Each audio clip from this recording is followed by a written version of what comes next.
Vasco D gamma, मेरी भूख ने भारत को ढूंढ लिया। यूरोप का उबला बासी मांस खाकर परेशान हो चुका था और फिर मैंने एक ऐसे देश की तरफ कदम बढ़ाया जहां आने का हर यूरोपियन का सपना था। तो वीडियो को पूरा देखें और चैनल को सब्सक्राइब कर लीजिए। कल्पना कीजिए 15वीं शताब्दी के यूरोप की बर्फ से ढकी सर्द रातें, कड़कड़ाती ठंड और खाने की मेज पर रखा हुआ बेस्वाद उबला हुआ या नमक में लपेटा हुआ सूखा मांस। उस दौर में यूरोप के पास न तो आज जैसी सुख सुविधाएं थीं और न ही खाने में कोई स्वाद। उन्हें अपने मांस को लंबे समय तक सुरक्षित रखने और उसमें जान डालने के लिए एक जादुई जड़ी बूटी की सख्त जरूरत थी और वह जादू था मसाला, काली मिर्च, लौंग, दालचीनी और इलायची। लेकिन दिक्कत यह थी कि ये मसाले उनके यहाँ नहीं उगते थे। ये आते थे एक रहस्यमयी, दूरस्थ और परिकठाओं जैसे देश से, जिसे दुनिया भारत कहती थी। भारत उस समय दुनिया का वो खास स्थान था जहाँ हर कोई जाना चाहता था, लेकिन किसी के पास वहाँ का सीधा रास्ता या नक्शा नहीं था। सदियों से अरब के व्यापारियों ने इस रास्ते पर अपना दबदबा बना रखा था। वे भारत से सस्ते दाम में मसाले खरीदते और रेगिस्तानी रास्तों से होते हुए यूरोप के बाजारों में उसे सोने के भाव बेचते थे। अरब के व्यापारी यूरोपियनों के लिए वो सख्त कर वसूलने वाले बन गए थे, जो कहते थे या तो हमारी मुंह मांगी कीमत दो या फिर अपना वो फीका और सड़ता हुआ मांस खाते रहो। यूरोप के राजा इस बात से बौखलाए हुए थे, खासकर स्पेन और पुर्तगाल के शासक। उनकी रातों की नींद उड़ चुकी थी। उन्हें भारत चाहिए था, लेकिन जमीन के रास्ते से जाना मुमकिन नहीं था, क्योंकि बीच में उस्मानिया साम्राज्य जैसी विशाल दीवार खड़ी थी। तब पुर्तगाल और स्पेन के राजाओं ने अपनी अपनी दूरबीनें उठाई और समंदर की उठती हुई खूंखार लहरों की तरफ देखा। उन्होंने तय किया कि जमीन का रास्ता बंद है तो क्या हुआ, हम पानी का सीना चीरकर भारत का दरवाजा ढूंढ निकालेंगे। यह कोई साधारण फैसला नहीं था। आज के समय में बिना दिशा सूचक यंत्र के अनजान शहर में जाना मुश्किल होता है। जरा सोचिए, उस दौर में जब लोगों का मानना था कि दुनिया चपट्टी है। नाविकों में खौफ था कि अगर वे समंदर में बहुत दूर गए तो दुनिया के किनारे से नीचे एक अनंत खाई में गिर जाएंगे या उन्हें विशाल समुद्री राक्षस निगल लेंगे। समंदर उस समय एक ऐसा क्रूर हत्यारा था जो बिना चेतावनी दिए इंसान को लील जाता था। इन्हीं डरे हुए लेकिन लालची माहौल में पुर्तगाल से एक आदमी निकला जिसका नाम था बार्थोलोम्यू डियाज। उसने कहा, महाराज, मैं खोजूंगा भारत। वो अपनी नाव लेकर अफ्रीका के तटों के किनारे किनारे नीचे की तरफ गया, लेकिन जैसे ही वो अफ्रीका के सबसे निचले हिस्से पर पहुंचा, समंदर ने अपना असली खौफनाक रूप दिखा दिया। लहरें पहाड़ों जितनी ऊंची उठ रही थीं, हवाएं जहाज के चीथड़े उड़ाने पर आमादा थीं। डियाज की हालत खराब हो गई। उसने हाथ जोड़ लिए और कहा, भाई, मुझे नहीं चाहिए भारत, मेरी जान ज्यादा कीमती है। उसने उस जगह का नाम रखा तूफानों का अंतरीप और अपनी नाव उल्टी घुमाकर वापस पुर्तगाल भाग गया। पुर्तगाल के राजा मैनुअल प्रथम के सीने में अभी भी मसालों की आग जल रही थी। बार्थोलोम्यू डियाज के वापस लौटने के 10 साल बाद पुर्तगाल के दरबार में एक ऐसे आदमी को बुलाया गया जिसकी आंखों में समंदर का खौफ नहीं बल्कि उसे जीतने की जिद थी। एक ऐसा जिद्दी और सन की नाविक जो मौत के मुंह में हाथ डालने का शौक रखता था। उसका नाम था वास्को डी गामा। राजा ने वास्को डी गामा की आंखों में आंखें डालकर पूछा, क्या तुम वो कर सकते हो जो डियाज नहीं कर पाया? क्या तुम समंदर के उस शैतानी दरवाजे को तोड़कर मेरे लिए भारत ला सकते हो? वास्को डी गामा ने थोड़ा मुस्कुराते हुए अपनी तलवार पर हाथ रखा और कहा, अगर समंदर ने मुझे नहीं निगला तो मैं आपके कदमों में पूरी दुनिया का व्यापार लाकर रख दूंगा। और यहीं से शुरू होने वाली थी इतिहास की सबसे खौफनाक, सबसे रोमांचक और दुनिया का नक्शा हमेशा के लिए बदल देने वाली समुद्री यात्रा। 8 जुलाई 1497 का वो मनहूस लगने वाला दिन। पुर्तगाल का लिस्बन बंदरगाह किसी शानदार जश्न का नहीं बल्कि एक खौफनाक मातम का गवाह बन रहा था। किनारे पर खड़ी हजारों की भीड़ ऐसे छाती पीट पीट कर रो रही थी जैसे वास्को डी गामा और उसके नाविकों को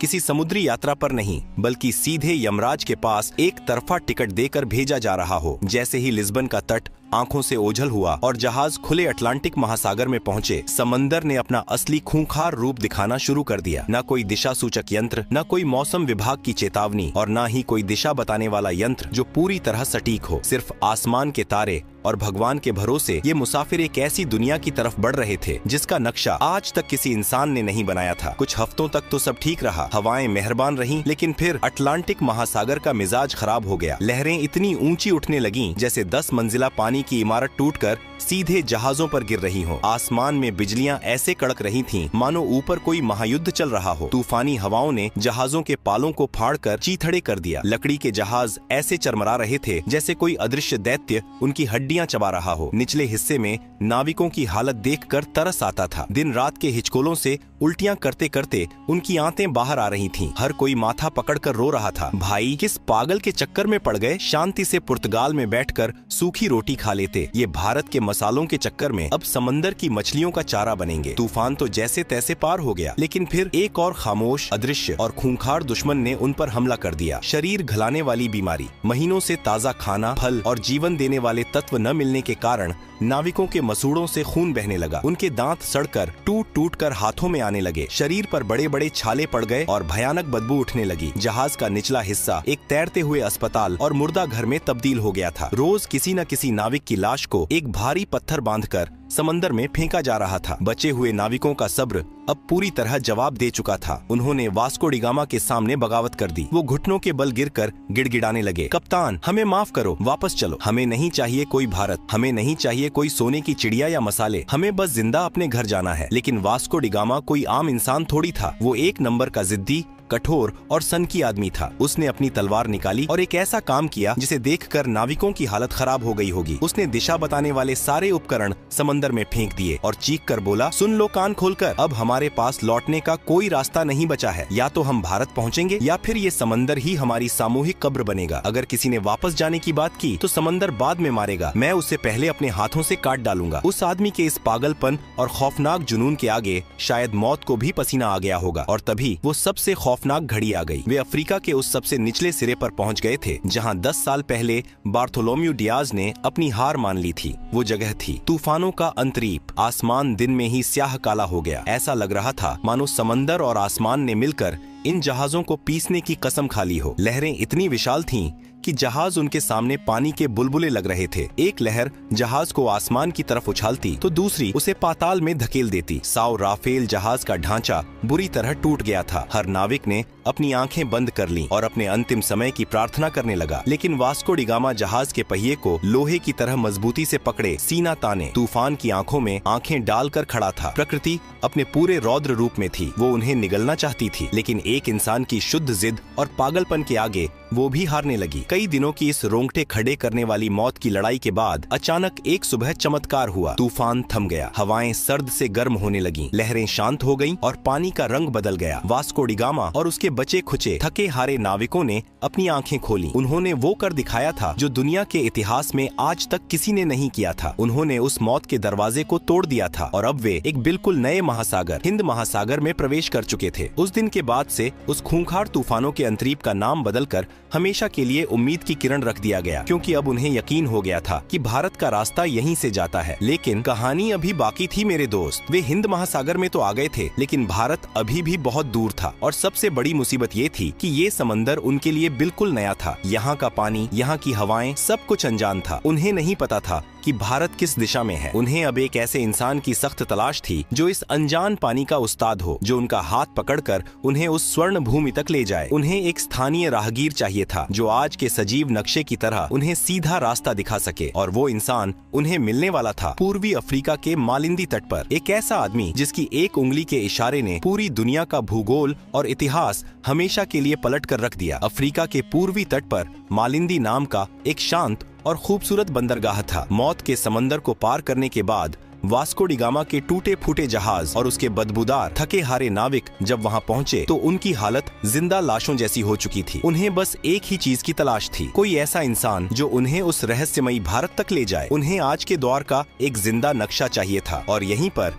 इतिहास ने सबसे बड़ा और मजेदार मोड़ लिया। वास्को की मुलाकात एक ऐसे इंसान से हुई जिसने उसका हाथ पकड़कर दुनिया का नक्शा ही बदल दिया। उस भारतीय नाविक ने उसे जो चीज दिखाई उसने पुर्तगालियों के होश उड़ा दिए। उसने सितारों की स्थिति, मानसून की हवाओं और समुद्री धाराओं का ऐसा सजीव ज्ञान समझाया जिसे देखकर वास्को डी गामा को लगा कि ये लोग तो समंदर के असली उस्ताद हैं। हवा का रुख बदला। मानसून की तेज और मेहरबान हवाओं ने वास्को डी गामा के जहाजों के फटे हुए पालों में नई जान फूंक दी। अब उन्हें पतवार घुमाने की भी जरूरत नहीं थी। हवाएं खुद उन्हें उनकी मंजिल की तरफ धकेल रही थीं। जैसे जैसे दिन बीत रहे थे, नाविकों की धड़कनें तेज हो रही थीं। क्या सच में कोई भारत है या ये सब एक छलावा है? तभी एक शाम आसमान में कुछ समुद्री पक्षी उड़ते हुए दिखाई दिए। ये पक्षी पूर्व दिशा की ओर जा रहे थे। वास्को डी गामा समझ गया, जहाँ पक्षी जा रहे हैं वहीं कोई जमीन है। और फिर आई 20 मई 1498 की वो जादुई सुबह। समंदर की लहरें एकदम शांत थीं। सूरज की सुनहरी किरणें पानी पर ऐसे बिखर रही थीं जैसे किसी ने पिघला हुआ सोना बिछा दिया हो। अचानक हवा के एक तेज झोंके के साथ एक ऐसी खुशबू आई जिसने पुर्तगालियों के दिमाग सुन्न कर दिए। यह ना तो उनके जहाजों की सड़ांध थी और ना ही समंदर के खारे पानी की महक। यह चंदन, इलायची और काली मिर्च की वो दिव्य और नशीली खुशबू थी जिसके लिए उन्होंने मौतों का समंदर पार किया था। कोहरा छंटा और उनके सामने उभरी नारियल के ऊंचे पेड़ों की कतारें। दूर से मंदिरों की घंटियों की मधुर आवाज गूंज रही थी और एक विशाल वैभवशाली शहर उनके सामने खड़ा था। यह कोई भ्रम नहीं था, यह भारत का पश्चिमी तट था, कालीकट, जो आज के केरल में है। वास्को डी गामा और उसके नाविकों की आंखों से आंसू छलक पड़े। महीनों से मौत को चकमा देते देते वे आखिरकार उस स्वर्ण भूमि पर पहुंच ही गए थे। जैसे ही जहाज किनारे लगे, नाविक पागलों की तरह जमीन पर कूद पड़े। वे घुटनों के बल गिरे, कुछ ने रेत को चूम लिया, कुछ रोते हुए आसमान की तरफ हाथ जोड़कर भगवान का शुक्रिया अदा करने लगे। यह सिर्फ एक समुद्री यात्रा की जीत नहीं थी, यह यूरोप के उस खौफ पर जीत थी जो उन्हें सदियों से डराता आ रहा था। लेकिन जब वास्को डी गामा ने कालीकट के बाजार में कदम रखा तो उसके होश फाख्ता हो गए। उसने सोचा था कि वो किसी पिछड़ी हुई जगह पर जा रहा है, लेकिन कालीकट तो उस समय का महान नगर या स्वर्ण नगरी लग रहा था। बंदरगाह पर दर्जनों देशों के व्यापारी मौजूद थे। सोने की तरह चमकते मसाले बोरियों में ऐसे खुले पड़े थे जैसे उनके यहाँ मिट्टी पड़ी होती है। रेशम के कपड़े, बेशकीमती रत्न और मसालों के पहाड़ देखकर वास्को डी गामा को समझ आ गया कि जिस भारत को वो खोजने का घमंड कर रहा था, वो भारत तो पहले से ही दुनिया के व्यापार का सरताज बना बैठा था। फिर बारी आई वहाँ के राजा से मुलाकात की। केरल के उस बेहद शक्तिशाली राजा का नाम था जामोरिन। जरा इस अजीबो गरीब सांस्कृतिक टकराव की कल्पना कीजिए। राजा जामोरिन अपने भव्य दरबार में एक ऊंचे सोने के सिंहासन पर बैठे थे। उनका पूरा शरीर बेशकीमती गहनों, सोने की मोटी जंजीरों और हीरों से लदा हुआ था और उनके सामने खड़ा था वास्को डी गामा, जिसने महीनों से ठीक से नहाया नहीं था, जिसके कपड़े फटे पुराने और अजीबो गरीब थे। वास्को डी गामा ने थोड़ा अकड़ते हुए राजा को अपना उपहार पेश किया। अब सोचिए वो पुर्तगाल से क्या लाया था। कुछ सस्ती लकड़ियाँ, कुछ ऊनी टोपियाँ, पीतल के बर्तन और शहद। ये देखकर राजा जामोरिन के दरबारियों को जोर की हंसी आ गई। उन्होंने सोचा, अरे भिखारी, ये क्या कबाड़ उठा लाए हो? हमारे यहाँ के नौकर भी इससे महंगा सामान पहनते हैं। लेकिन राजा जामोरिन बहुत ही शांत और समझदार थे। उन्होंने भारतीय संस्कृति का पालन करते हुए इस विदेशी मेहमान का स्वागत किया और उसे अपने राज्य में व्यापार करने की अनुमति दे दी। वास्को डी गामा को अभी भी यकीन नहीं हो रहा था। जिस चीज के लिए यूरोप वाले सालों से तरस रहे थे, वो भारत ने उन्हें बिना किसी लड़ाई के ऐसे ही दे दी। लेकिन वास्को की आंखों में अब एक अलग ही चमक आ चुकी थी। वह सिर्फ व्यापार करने नहीं आया था, उसने कालीकट की अपार संपत्ति देख ली थी और उसके लालची दिमाग में अब एक ऐसा शैतानी महायोजना पक रही थी जो अगले कुछ दशकों में पूरी दुनिया का इतिहास